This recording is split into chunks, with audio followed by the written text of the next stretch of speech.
A Christmas Carol by Charles Dickens. Chapter 1. Marley's Ghost. Marley was dead, to begin with. There is no doubt whatever about that. The register of his burial was signed by the clergyman, the clerk, the undertaker, and the chief mourner. Scrooge signed it, and Scrooge's name was good upon change for anything he chose to put his hand to. Old Marley was as dead as a doornail. Mind, I don't mean to say that I know of my own knowledge what there is particularly dead about a doornail. I might have been inclined myself to regard a coffin nail as the deadest piece of ironmongery in the trade, but the wisdom of our ancestors is in the simile, and my unhallowed hands shall not disturb it, or the country's done for. You will therefore permit me to repeat, emphatically, that Marley was as dead as a doornail. Scrooge knew he was dead. Of course he did. How could it be otherwise? Scrooge and he were partners for I don't know how many years. Scrooge was his sole executor, his sole administrator, his sole assign, his sole residuary legatee, his sole friend and sole mourner. And even Scrooge was not so dreadfully cut up by the sad event, but that he was an excellent man of business on the very day of the funeral, and solemnized it with an undoubted bargain. The mention of Marley's funeral brings me back to the point I started from. There is no doubt that Marley was dead. This must be distinctly understood, or nothing wonderful can come of the story I'm going to relate. If we were not perfectly convinced that Hamlet's father died before the play began, there would be nothing more remarkable in his taking a stroll at night in an easterly wind upon his own ramparts that there would be in any other middle-aged gentleman rashly turning out after dark in a breezy spot, say St. Paul's churchyard, for instance, literally to astonish his son's weak mind. Scrooge never painted out old Marley's name. There it stood, years afterwards, above the warehouse door, Scrooge and Marley. The firm was known as Scrooge and Marley. Sometimes people new to the business called Scrooge, and sometimes Marley, but he answered to both names. It was all the same to him. Oh, but he was a tight-fisted hand at the grindstone, Scrooge. A squeezing, wrenching, grasping, scraping, clutching, covetous old sinner. Hard and sharp as flint, from which no steel had ever struck out generous fire. Secret and self-contained, and solitary as an oyster. The cold within him froze his old features, nipped his pointed nose, shriveled his cheeks, stiffened his gait, made his eyes red, his thin lips blue, and spoke out shrewdly in his grating voice. A frosty rime was on his head, and on his eyebrows, and his wiry chin. He carried his own low temperature always about with him. He iced his office in the dog days, and didn't thaw it 1 degree at Christmas. External heat and cold had little influence on Scrooge. No warmth could warm, nor wintry weather chill him. No wind that blew was bitterer than he. No falling snow was more intent upon its purpose. No pelting rain less open to entreaty. Foul weather didn't know where to have him. The heaviest rain and snow and hail and sleet could boast of the advantage over him in only one respect. They often came down handsomely, and Scrooge never did. Nobody ever stopped him in the street to say with gladsome looks, "My dear Scrooge, how are you? When will you come to see me?"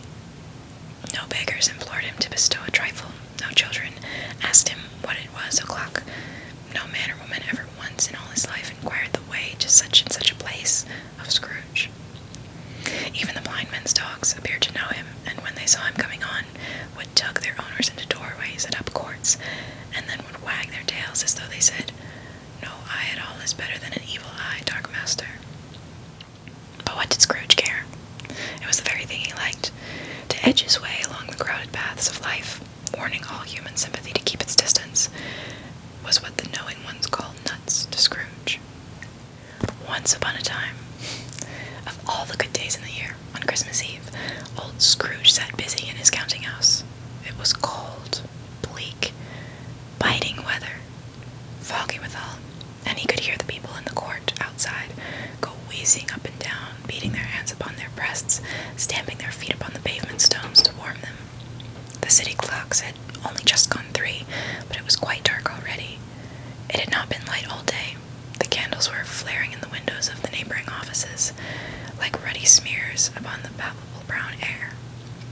The fog came pouring in at every chink and keyhole, and was so dense without that although the court was of the narrowest. The houses opposite were mere phantoms. To see the dingy cloud come dropping down, obscuring everything, one might have thought that nature lived hard by and was brewing on a large scale. The door of Scrooge's counting-house was open, that he might keep his eye upon his clerk, who, in a dismal little cell beyond, a sort of tank, was copying letters. Scrooge had a very small fire, but the clerk's fire was so very much smaller that it looked like one coal. But he couldn't replenish it, for Scrooge kept the coal box in his own room, and so surely as the clerk came in with the shovel, the master predicted that it would be necessary for them to part.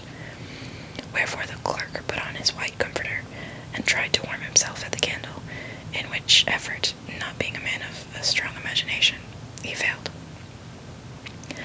"A Merry Christmas, Uncle, God save you," cried a cheerful voice. It was the voice of Scrooge's nephew, who came upon him so quickly that this was the first intimation he had of his approach. "Bah!" said Scrooge. "A mug!" He had so heated himself with rapid walking in the fog and frost, this nephew of Scrooge's, that he was all in a glow. His face was ruddy and handsome, his eyes sparkled, and his breath smoked again. "Christmas a humbug, Uncle," said Scrooge's nephew. "You don't mean that, I'm sure." "I do," said Scrooge. "Merry Christmas! What right have you to be merry? What reason have you to be merry? You're poor enough." "Come, then," returned the nephew gaily. "What right have you to be dismal? What reason have you to be morose? You're rich enough." Scrooge, having no better answer ready on the spur of the moment, said "Bah!" again, and followed it up with "Humbug!" "Don't be cross, Uncle," said the nephew. "What else can I be," returned the uncle, "when I live in such a world of fools as this? Merry Christmas! Out upon Merry Christmas! What's Christmas time to you but a time for paying bills without money, a time for finding yourself a year older and not an hour richer, a time for balancing your books and having every item in 'em through a round dozen of months presented dead against you? If I could work my will," said Scrooge indignantly, "every idiot who goes about with Merry Christmas on his lips should be boiled with his own pudding, and buried with a stake of holly through his heart. He should." "Uncle," pleaded the nephew. "Nephew," returned the uncle sternly, "keep Christmas in your own way, and let me keep it in mine." "Keep it," repeated Scrooge's nephew, "but you don't keep it." "Let me leave it alone, then," said Scrooge. "Much good may it do you, much good it has ever done you." "There are many things from which I might have derived good, by which I have not profited, I dare say," returned the nephew. "Christmas among the rest, but I am sure I have always thought of Christmas time, when it has come round, apart from the veneration due to its sacred name and origin, if anything belonging to it can be apart from that, as a good time, a kind, forgiving, charitable, pleasant time, the only time I know of in the long calendar of the year, when men and women seem by one consent to open their shut-up hearts freely, and to think of people below them as if they really were fellow passengers to the grave, and not another race of creatures bound on other journeys. And therefore, Uncle, though it has never put a scrap of gold or silver in my pocket, I believe that it has done me good, and will do me good, and I say God bless it." The clerk in the tank involuntarily applauded. Becoming immediately sensible of the impropriety, he poked the fire, and extinguished the last frail spark forever. "Let me hear another sound from you," said Scrooge, "and you'll keep your Christmas by losing your situation. You're quite a powerful speaker, sir," he added, turning to his nephew. "I wonder you don't go into Parliament." "Don't be angry, Uncle. Come, dine with us tomorrow." Scrooge said that he would see him. Yes, indeed he did. He went the whole length of the expression, and said that he would see him in that extremity first. "But why?" cried Scrooge's nephew. "Why?" "Why did you get married?" said Scrooge. "Because I fell in love." "Because you fell in love," growled Scrooge, as if that were the only one thing in the world more ridiculous than a Merry Christmas. "Good afternoon." "Nay, Uncle, but you never came to see me before that happened. Why give it as a reason for not coming now?" "Good afternoon," said Scrooge. "I want nothing from you. I ask nothing of you. Why cannot we be friends?" "Good afternoon," said Scrooge. "I am sorry, with all my heart, to find you so resolute. We have never had any quarrel to which I have been a party, but I have made the trial in homage to Christmas, and I'll keep my Christmas humor to the last. So, a Merry Christmas, Uncle. Good afternoon, said Scrooge, and a Happy New Year. Good afternoon, said Scrooge. His nephew left the room without an angry word, notwithstanding. He stopped at the outer door to bestow the greetings of the season on the clerk, who, cold as he was warmer than Scrooge, for he returned them cordially. There's another fellow, muttered Scrooge, who overheard him. My clerk, with 15 shillings a week, and a wife and family, talking about a Merry Christmas. I'll retire to Bedlam. This lunatic, in letting Scrooge's nephew out, had let 2 other people in. They were portly gentlemen, pleasant to behold, and now stood, with their hats off, in Scrooge's office. They had books and papers in their hands, and bowed to him. Scrooge and Marley's, I believe, said one of the gentlemen, referring to his list. Have I the pleasure of addressing Mr. Scrooge or Mr. Marley? Mr. Marley has been dead these 7 years, Scrooge replied. He died 7 years ago this very night. We have no doubt his liberality is well represented by his surviving partner, said the gentleman, presenting his credentials. It certainly was, for they had been 2 kindred spirits. At the ominous word liberality, Scrooge frowned and shook his head and handed the credentials back. At this festive season of the year, Mr. Scrooge, said the gentleman, taking up a pen, it is more than usually desirable that we should make some slight provision for the poor and destitute, who suffer greatly at the present time. Many thousands are in want of common necessaries. Hundreds of thousands are in want of common comforts, sir. Are there no prisons? Asked Scrooge. Plenty of prisons, said the gentleman, laying down the pen again. And the union workhouses, demanded Scrooge, are they still in operation? They are. Still, returned the gentleman, I wish I could say they were not. The treadmill and the poor law are in full vigor, then, said Scrooge. Both very busy, sir. Oh, I was afraid, from what you said at first, that something had occurred to stop them in their useful course, said Scrooge. I'm very glad to hear it. Under the impression that they scarcely furnish Christian cheer of mind or body to the multitude, returned the gentleman, a few of us are endeavoring to raise a fund to buy the poor some meat and drink and means of warmth. We choose this time because it is a time of all others when want is keenly felt and abundance rejoices. What shall I put you down for? Nothing, Scrooge replied. You wish to be anonymous? I wish to be left alone, said Scrooge. Since you ask me what I wish, gentlemen, that is my answer. I don't make merry myself at Christmas, and I can't afford to make idle people merry. I hope to support the establishments I have mentioned. They cost enough, and those who are badly off must go there. Many can't go there, and many would rather die. If they would rather die, said Scrooge, they had better do it, and decrease the surplus population. Besides, excuse me, I don't know that. But you might know it, observed the gentleman. It's not my business, Scrooge returned.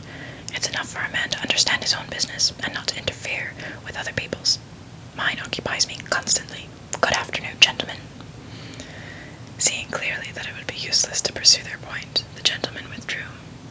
Scrooge resumed his labors with an improved opinion of himself, and in a more facetious temper than was usual with him. Meanwhile, the fog and darkness thickened so that people ran about with flaring links, proffering their services to go before horses and carriages and conduct them on their way. The ancient tower of a church, whose gruff old bell was always peeping slyly down at Scrooge out of a Gothic window in the wall, became invisible, and struck the hours and quarters in the clouds, with tremulous vibrations afterwards, as if its teeth were chattering in its frozen head up there. The cold became intense. In the main street, at the corner of the court, some laborers were repairing the gas pipes, and had lighted a great fire in a brazier, round which a party of ragged men and boys were gathered, warming their hands and winking their eyes before the blaze in rapture. The water plug being left in solitude, its overflowings sullenly congealed and turned into misanthropic ice. The brightness of the shops where holly sprigs and berries crackled in the lamp heat of the windows made pale faces ruddy as they passed. Poulterers' and grocers' trades became a splendid joke, a glorious pageant, with which it was next to impossible to believe that such dull principles as bargain and sale had anything to do.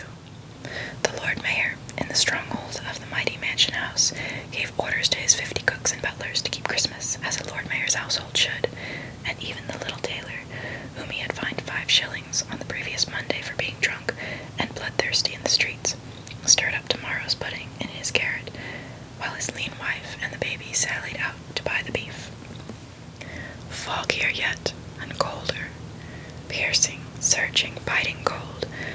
If the good St. Dunstan had but nipped the evil spirit's nose with a touch of such weather as that, instead of using his familiar weapons, then indeed he would have roared to lusty purpose. The owner of one scant young nose, gnawed and mumbled by the hungry cold as bones are gnawed by dogs, stooped down at Scrooge's keyhole to regale him with a Christmas carol, but at the first sound of God rest ye merry gentlemen, may nothing you dismay, Scrooge seized the ruler with such energy of action that the singer fled in terror, leaving the keyhole to the fog and even more congenial frost. At length the hour of shutting up the counting-house arrived. With an ill will, Scrooge dismounted from his stool, and tacitly admitted the fact to the expecting clerk in the tank, who instantly snuffed his candle out and put on his hat. "You'll want all day tomorrow, I suppose," said Scrooge. "If quite convenient, sir." "It's not convenient," said Scrooge, "and it's not fair. If I was to stop half a crown for it, you'd think yourself ill-used, I'll be bound." The clerk smiled faintly. "And yet," said Scrooge, "you don't think me ill-used when I pay a day's wages for no work." The clerk observed that it was only once a year. "A poor excuse for picking a man's pocket every 25th of December," said Scrooge, buttoning his great coat to the chin. "But I suppose you must have the whole day. Be here all the earlier next morning." The clerk promised that he would, and Scrooge walked out with a growl. The office was closed in a twinkling, and the clerk, with the long ends of his white comforter dangling below his waist, for he boasted no greatcoat, went down a slide on Cornhill, at the end of a lane of boys, 20 times, in honor of its being Christmas Eve, and then ran home to Camden Town, as hard as he could pelt, to play at blind man's buff. Scrooge took his melancholy dinner in his usual melancholy tavern, and having read all the newspapers, and beguiled the rest of the evening with his banker's book, went home to bed. He lived in chambers which had once belonged to his deceased partner. They were a gloomy suite of rooms, in a lowering pile of building up a yard, where it had so little business to be that one could scarcely help fancying it must have run there when it was a young house, playing at hide-and-seek with other houses, and have forgotten the way out again. It was old enough now, and dreary enough, for nobody lived in it but Scrooge, the other rooms being all let out as offices. The yard was so dark that even Scrooge, who knew its every stone, was fain to grope with his hands. The fog and frost so hung about the black old gateway of the house that it seemed as if the genius of the weather sat in mournful meditation on the threshold. Now, it is a fact that there was nothing at all particular about the knocker on the door, except that it was very large. It is also a fact that Scrooge had seen it night and morning during his whole residence in that place.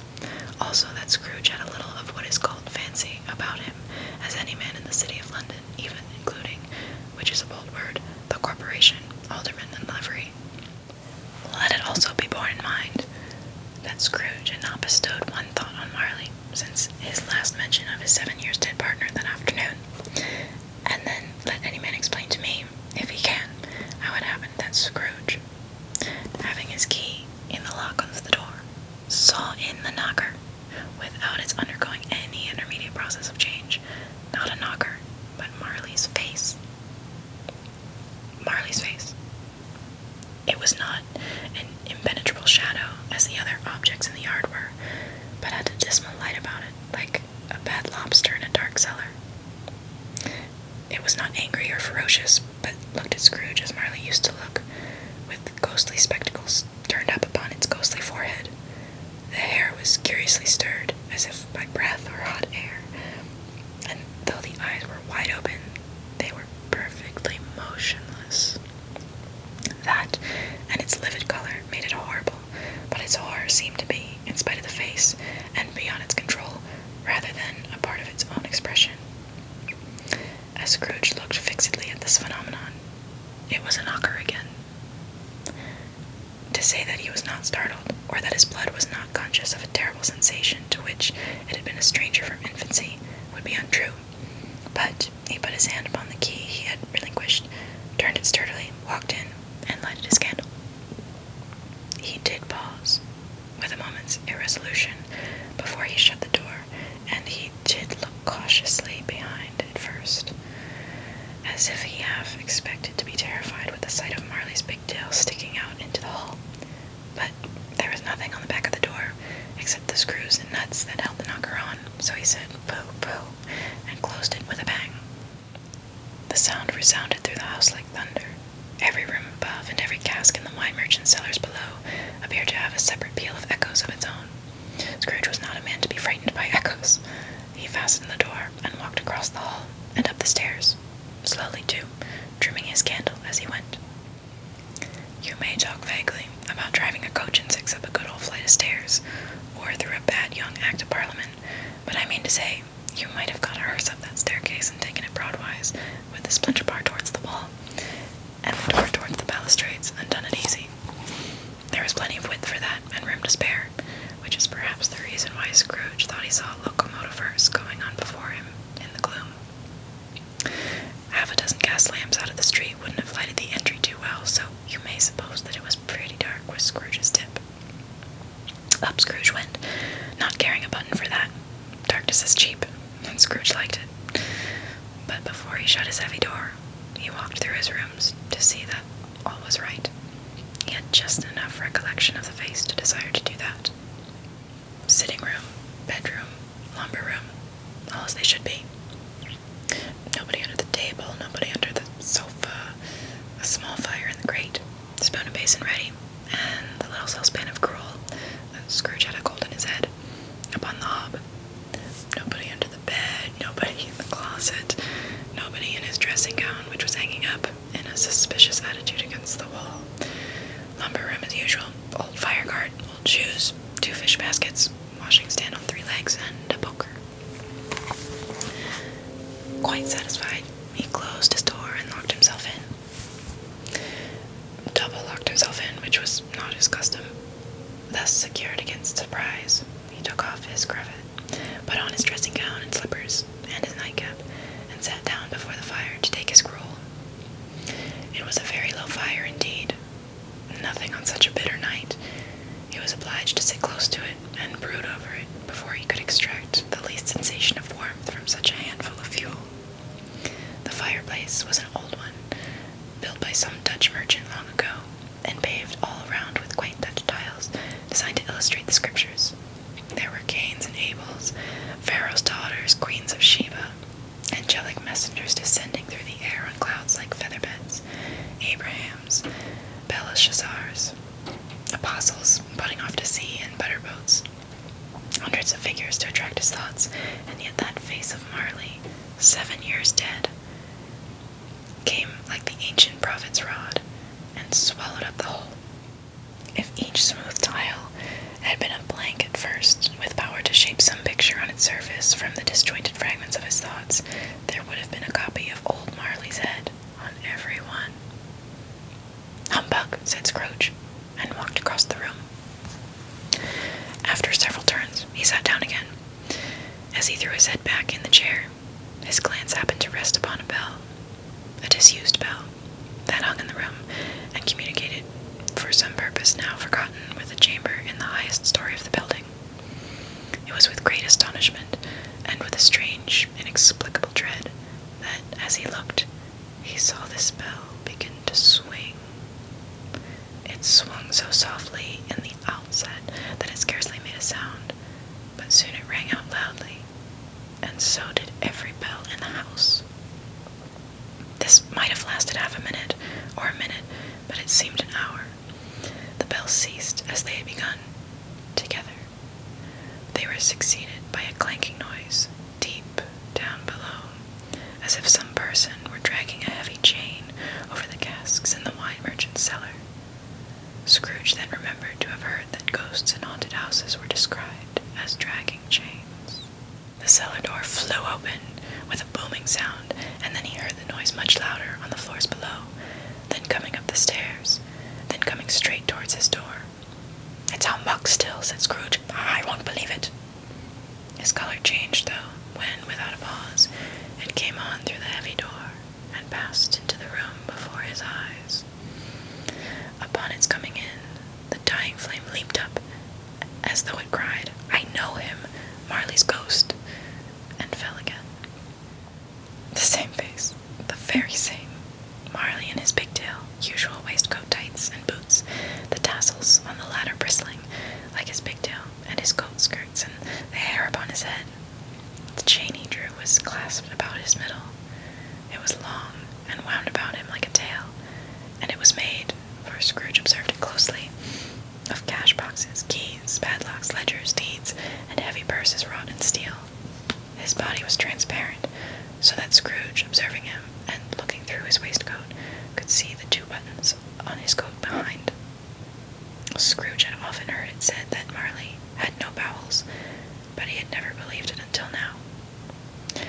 Nor did he believe it even now, though he looked at the phantom through and through, and saw it standing before him, though he felt the chilling influence of its death-cold eyes, and marked the very texture of the folded kerchief bound about its head and chin, which wrapper he had not observed before. He was still incredulous, and fought against his senses. "How now?" said Scrooge, caustic and cold as ever. "What do you want with me?" "Much," Marley's voice, no doubt about it. "Who are you?" "Ask me who I was." "Who are you then?" said Scrooge, raising his voice. "You're particular, for a shade." He was going to say "to a shade," but substituted this as more appropriate. "In life I was your partner, Jacob Marley." Can you sit down?" asked Scrooge, looking doubtfully at him. "I can." "Do it then." Scrooge asked the question because he didn't know whether a ghost so transparent might find himself in a condition to take a chair, and felt that, in the event of its being impossible, it might involve the necessity of an embarrassing explanation. But the ghost sat down on the opposite side of the fireplace, as if he were quite used to it. "You don't believe in me," observed the ghost. "I don't," said Scrooge. "What evidence would you have of my reality beyond that of your senses?" "I don't know," said Scrooge. "Why do you doubt your senses?" "Because," said Scrooge, "a little thing affects them. A slight disorder of the stomach makes them cheats. You may be an undigested bit of beef, a blot of mustard, a crumb of cheese, a fragment of an underdone potato. There's more of gravy than of grave about you, whatever you are." Scrooge was not much in the habit of cracking jokes, nor did he feel in his heart by any means waggish then. The truth is that he tried to be smart as a means of distracting his own attention, and keeping down his terror, for the spectre's voice disturbed the very marrow in his bones. To sit, staring at those fixed, glazed eyes, in silence for a moment, would play, Scrooge felt, the very deuce with him. There was something very awful, too, in the spectre's being provided with an infernal atmosphere of its own. Scrooge could not feel it in himself, but this was clearly the case, for though the ghost sat perfectly motionless, its hair and skirts and tassels were still agitated as if by the hot vapor from an oven. "You see this toothpick," said Scrooge, returning quickly to the charge, for the reason just assigned, and wishing, though it were only for a second, to divert the vision's stony gaze from himself. "I do," replied the ghost. "You are not looking at it," said Scrooge. "But I see it," said the ghost, notwithstanding.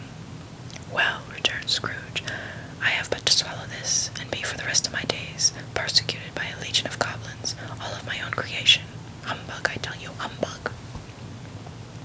At this, the spirit raised a frightful cry, and shook its chain with such a dismal and appalling noise, that Scrooge held on tight to his chair to save himself from falling in a swoon. But how much greater was his horror when the phantom, taking off the bandage round its head, as if it were too warm to wear indoors, its lower jaw dropped down upon its breast. Scrooge fell upon his knees and clasped his hands before his face. "Mercy," he said, "dreadful apparition, why do you trouble me?" "Man of the worldly mind," replied the ghost, "do you believe in me or not?" "I spirits walk the earth, and why do they come to me?" "It is required of every man," the ghost returned, "that the spirit within him should walk abroad among his fellow men, and travel far and wide, and if that spirit goes not forth in life, it is condemned to do so after death. It is doomed to wander through the world, oh, woe is me, and witness what it cannot share, but might have shared on earth, and turned to happiness." "You are fettered," said Scrooge, trembling. "Tell me, why?" "I wear the chain I forged in life," replied the ghost. "I made it link by link, and yard by yard. I girded it on of my own free will, and of my own free will I wore it. Is its pattern strange to you?" Scrooge trembled more and more. "Or would you know," pursued the ghost, "the weight and length of the strong coil you bear yourself? It was full, as heavy, and as long as this, 7 Christmas Eves ago. You have labored on it since. It is a ponderous chain." Scrooge glanced about him on the floor, in the expectation of finding himself surrounded by some 50 or 60 fathoms of iron cable, but he could see nothing. "Jacob," he said imploringly. "Old Jacob Marley, tell me more. Speak comfort to me, Jacob." "I have none to give," the ghost replied. "It comes from other regions, Ebenezer Scrooge, and is conveyed by other ministers to other kinds of men. Nor can I tell you what I would. A very little more is all permitted to me. I cannot rest, I cannot stay, I cannot linger anywhere. My spirit never walked beyond our counting house. Mark me, in life my spirit never rove beyond the narrow limits of our money-changing hole, and weary journeys lie before me." It was a habit with Scrooge, whenever he became thoughtful, to put his hands in his breeches pockets. Pondering on what the ghost had said, he did so now, but without lifting up his eyes or getting off his knees. "You must have been very slow about it, Jacob," Scrooge observed, in a businesslike manner, though with humility and deference. "Slow," the ghost repeated. "7 years dead," mused Scrooge, "and traveling all the time?" "The whole time," said the ghost. "No rest, no peace, incessant torture of remorse." "You travel fast," said Scrooge. "On the wings of the wind," replied the ghost. "You might have got over a great quantity of ground in 7 years," said Scrooge. The ghost, on hearing this, set up another cry, and clanked its chain so hideously in the dead silence of the night, that the ward would have been justified in indicting it for a nuisance. "O captive bound and double ironed," cried the phantom, "not to know that age is of incessant labor by immortal creatures, for this earth must pass into eternity before the good of which it is susceptible is all developed.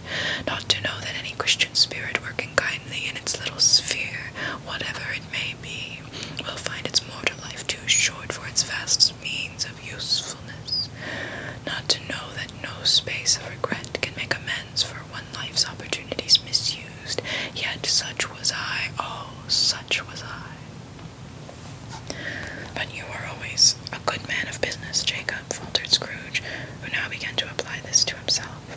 "Business!" cried the ghost, wringing its hands again. "Mankind was my business. The common welfare was my business. Charity, mercy, forbearance, and benevolence were all my business. The dealings of my trade were but a drop of water in the comprehensive ocean of my business." It held up its chain at arm's length, as if that were the cause of all its unavailing grief, and flung it heavily upon the ground again. "At this time of the rolling year," the spectre said, "I suffer most. Why did I walk through crowds of fellow beings with my eyes turned down, and never raise them to that blessed star which led the wise men to a poor abode? Were there no poor homes to which its light would have conducted me?" Scrooge was very much dismayed to hear the spectre going on at this rate, and began to quake exceedingly. "Hear me," cried the ghost, "my time is nearly gone." "I will," said Scrooge. Scrooge, but don't be hard upon me. Don't be flowery, Jacob, pray. How is it that I appear before you in a shape that you can see? I may not tell. I have sat invisible beside you many and many a day. It was not an agreeable idea. Scrooge shivered and wiped the perspiration from his brow. That is no light part of my penance, pursued the ghost. I am here tonight to warn you that you have yet a chance and hope of escaping my fate, a chance and hope of my procuring Ebenezer. You are always a good friend to me, said Scrooge. Thank ye. You will be haunted, resumed the ghost, by 3 spirits. Scrooge's countenance fell almost as low as the ghosts had done. Is that the chance and hope you mentioned, Jacob? He demanded in a faltering voice. It is. I think I'd rather not, said Scrooge.